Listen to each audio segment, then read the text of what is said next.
Mpendwa mtazamaji wa chaneli yako, chaneli hii ya Paulo Nyoni TV. Kanisa Katoliki ulimwenguni limetangaza tamko la kumpata papa mpya baada ya kufanya uchaguzi ndani ya kanisa la Sistine Chapel.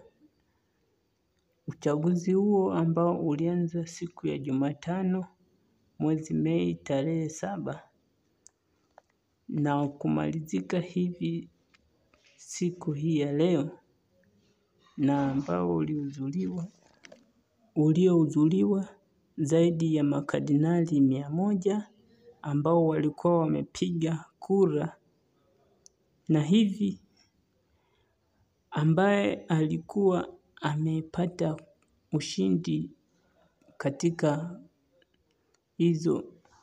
kupigiwa kura na kuteuliwa hivyo kuwa Baba Mtakatifu, ambaye ni Kardinali Robert Prevost kutoka Chicago nchini Marekani, ambaye atajulikana kwa jina la upapa kama Leo wa 14, mwenye umri wa miaka 69, muda mwingi ambaye yeye alifanya utume wake huko Peru, hivyo ana uraia wa nchi ya Marekani na huko Peru.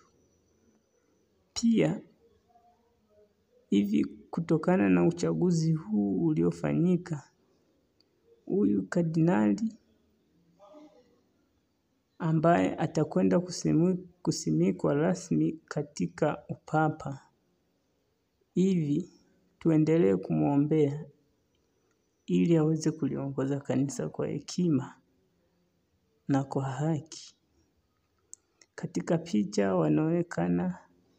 anaonekana yeye yupo pamoja na wengine pembeni ambao walikuwa wanamtangulia. Usisahau kusubscribe na kulike, kushare channel hii.